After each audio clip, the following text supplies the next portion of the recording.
नमस्कार, आप देख रहे हैं सनमार्ग लाइव और मैं हूं मनोज नारायण सिंह। बिहार विधानमंडल का मानसून सत्र 192वां मानसून सत्र आज 26 जुलाई 2019 को समाप्त हो गया।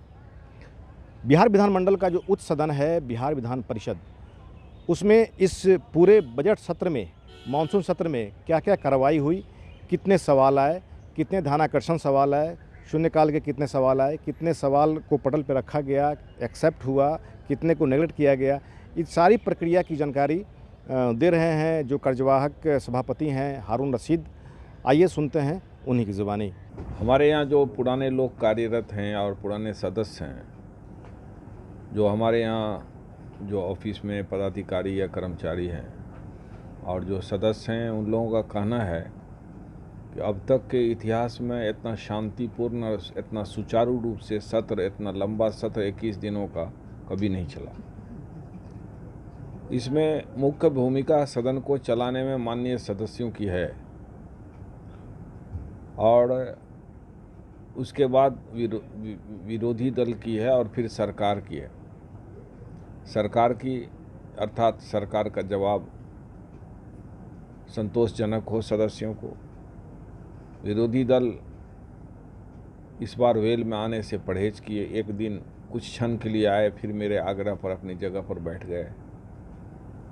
तो पहले तो मैं बधाई दूंगा जो विरोधी दल के लोग हैं, जो भी यहाँ सदन में, उनको कि उनका बड़ा सहयोग रहा। जो एक परंपरा चल पड़ी थी कि सदन नहीं चलने देंगे, सड़क की बात को सदन में ला करके सदन को जनहित के मुद्दों को रोकने का, जनता की समस्याओं को जो माननीय सदस्य सदन में उठाते हैं उसकी रोकने की कोशिश जो थी वो समाप्त हुई।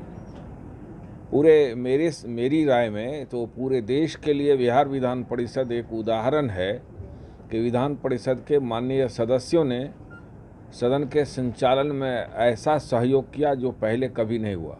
और देश में जो जिन हाउस में भी सदन नहीं चलने देंगे यह व्यवस्था है, उन लोगों के लिए एक लेसन है, एक सबक है कि नहीं, बिहार जो हर चीज़ में अग्रणी भूमिका निभाता, हर चीज़ में उदाहरण बनता, तो जो बिहार का अपर हाउस है, उच्च सदन है, इस बार एक उदाहरण के स्वरूप उसने अपना उदाहरण पेश किया कि हम सदन चलाते हैं। 21 के 21 दिन हमारा सदन चला और उसका फलाफल हुआ कि 1080 के लगभग प्रश्न आए कुल, और उसमें जो स्वीकृत हुए उसमें 1020 प्रश्न स्वीकृत हुए और उसमें से 511 प्रश्न उत्तरित हुए, जिसमें अल्पसूचित प्रश्नों की संख्या 303 और तारांकित प्रश्नों की संख्या 333 और ध्यानाकर्षण की सूचना जो प्राप्त हुई वो 214, जो स्वीकृत हुए 147 और 110 ध्यानाकर्षण उत्तरित हुआ। और निवेदन भी आए, निवेदनों की भी संख्या अच्छी खासी है। ये सारे जनहित से जुड़े मामले हैं जो सदन के पटल पर रखे गए, सरकार का जवाब हुआ, जनता की समस्याओं का समाधान हुआ और आगे भी इन प्रश्नों के माध्यम से जो सरकार ने आश्वासन दिया है, तो अब आश्वासन समिति बनी है। वो आश्वासन समिति सरकार के द्वारा दिए गए आश्वासनों के अनुपालन के लिए काम करेगी। सदन में यही होता है। अब हमारे यहाँ प्रावधान है कि सदन के अतिरिक्त भी जब सदन नहीं चलेगा तो सप्ताह में 2 दिन अतारांकित प्रश्न पूछने का माननीय सदस्यों को अधिकार है। तो ये प्रक्रिया चलती रहेगी।